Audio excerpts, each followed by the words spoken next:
चौधरी साहब, ये 90 रोज के अंदर इंतखाबात करवाने का जो मामला है, ना सुप्रीम कोर्ट अभी तक इस पर फैसला, जाहिर है फैसला लिख के तो रखा हुआ है, वो तो कहते हैं आइन और कानून के मुताबिक है। हमारे पास तो फैसला है कि 14 मई को इंतखाबात करवाने हैं, लेकिन मामला अब है जाहिर है सियासी जमातों पर 3 अदवार हो चुके हैं मुज़ाकरात के। चौधरी साहब, ये बताइएगा कि अगर मुज़ाकरात का कोई रास्ता नहीं निकलता तो फिर इसके अलावा तो कोई ऑप्शन नहीं है कि आप 14 मई से आगे जा सकें?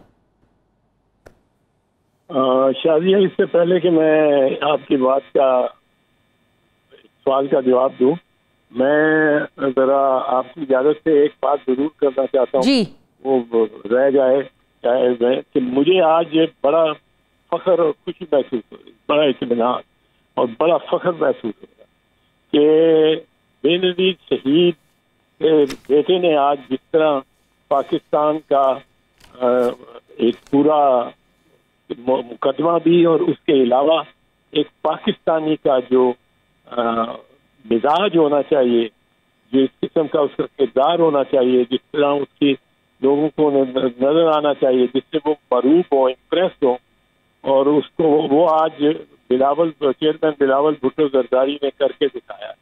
उन्होंने मुनासिब अंदाज में SCO के दाब्तों के तहत, दाब्तों में रहते हुए अपनी तकरीर की SCO फोरम में, और जो प्रेस कॉन्फ्रेंस की है उससे तो बड़ा बहुत सर फख्र से ऊंचा हुआ है कि इस किस्म का वजीर खारजा हमारे पास है, जो कि पूरी दिलचस्पी सारी ग्लोबल पॉलिटिक्स में भी ले रहा है। और You're right चौधरी साहब, बड़े हम्बली बिलावल ने बात भी की, लेकिन दूसरी तरफ ये जो तनकीद हो रही है खासकर PTI की तरफ से कि कश्मीर का मामला आप लोग छोड़कर चले गए, फिर जो पुलवामा हुआ, फिर जो मुसलमानों पर जुल्म है, फिर जो इंडिया में मुसलमानों पर जुल्म हो रहा है, इतना कुछ भारत हम लोगों के साथ कर रहा है, तो बिलावल का जाना ज़रूरी नहीं था, ये सब कुछ वर्चुअल भी हो सकता था। तो बिलावल के दौरे पर दूसरी तरफ तनकीद भी बड़ी कर रहे हैं लोग। नहीं भाई, देखें, एक चीज तो आप समझ लें, मैं तो कभी किसी इस बात की हक नहीं हूँ कि आपको एक प्लेटफॉर्म आपको मिल रहा और आप उसके बाहर बैठे। हम तो जब 17 सीटें हमारी आई थी नेशनल असेंबली में सारे पाकिस्तान में, तो हम तब भी बैठे थे कि प्लेटफॉर्म नहीं छोड़ना चाहिए। हाँ। ये प्लेटफॉर्म छोड़ने की जो बात है ना, ये वैसे ही गलत। आप प्लेटफॉर्म पे जाएं और बात करें अपनी। आप उस प्लेटफॉर्म जो है, जो फोरम है SCO का, उसमें आप बामी अपने बाइलैटरल दो तरफा किसी मेंबर के साथ इख्तिलाफात या झगड़े या तनाज़े हैं, उन पे जिक्र उनके चार्टर में ही नहीं कर सकते, बात नहीं कर सकते। और उसके बाद उसने फौरन बात जो चेयरमैन बिलावल ने प्रेस कॉन्फ्रेंस कर दिया, वो देखो फिर देखो, तो फिर देखो उसको, उससे तो मजा आता है जिस दर्फ के साथ और ज़रीफाना भी अंदाज में, बड़े रिलैक्स माहौल में, बड़े डिफिकल्ट क्वेश्चन को फेस किया। और बॉटम लाइन जो कही वो कही, जब तक इंडिया 4 अगस्त 2019 की पोजीशन पे वापस नहीं जाता, हमारे लिए दुश्वार है उनसे बातचीत भी करना।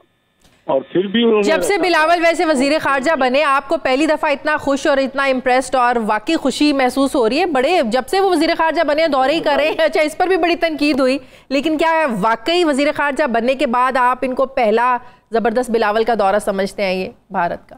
नहीं, मैं पहले भी 2-3 मरतबा जब मुझे बहुत तो खुशी हुई, मैं बिलावल की तारीफ कर चुका हूँ। देखिए, मतलब है ये आपने बात की, कुछ किसी बात पे आदमी की एक सोच नहीं होती, बट आई थिंक ये तो बहुत आज पाकिस्तान को बहुत अच्छे अंदाज प्रोजेक्ट किया है बिलावल।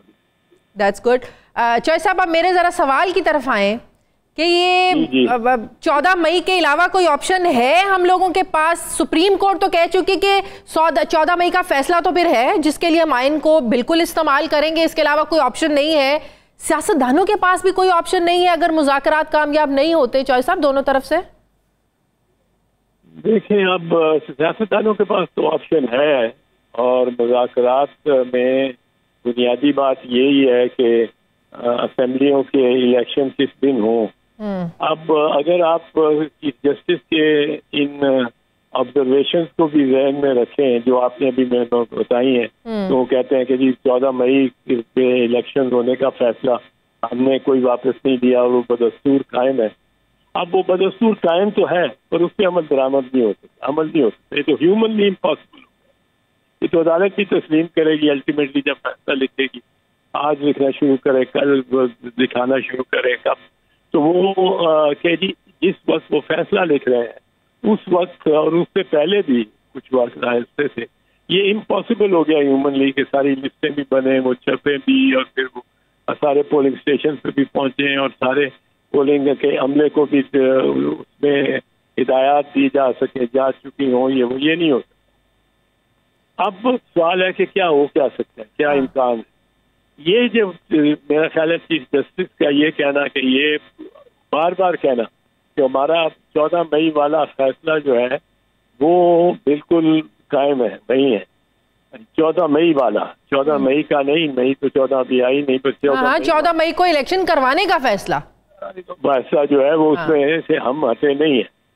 ये इससे मुराद लगती है कि वो इसको शायद जहाँ तक इस फैसले का ताल्लुक है जो ये 14 मई वाला था उस पे तो वो शायद तौहीन अदालत की कार्रवाई की जाने चल पड़े, क्योंकि अब उस पर अमल दरामद तो नहीं हो सकता। पर अमल दरामद किसने रोकने में मदद की है और किसने बरमला कहा है अदालत के बाहर, ये सिर्फ पार्लियामेंट के फ्लोर पे नहीं, पार्लियामेंट के फ्लोर के बाहर भी, कि हम मानते ही नहीं इस फैसले को।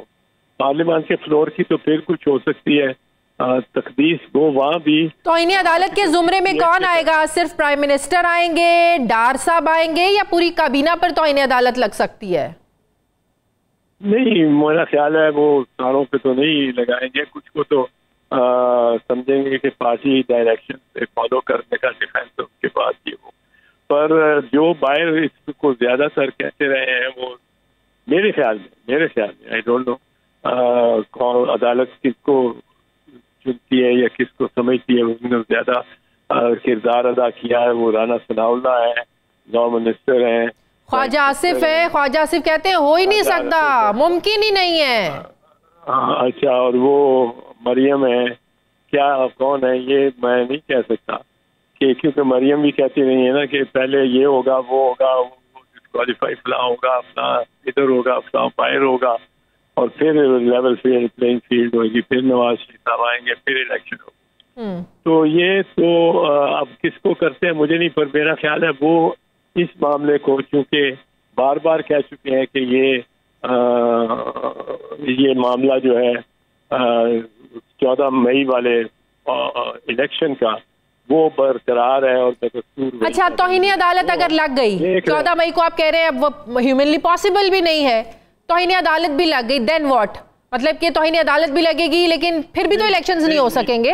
नहीं, फिर भी डेट देंगे जरूर एक इलेक्शन 30 अप्रैल जैसा दी थी, 14 मई जैसा दी थी।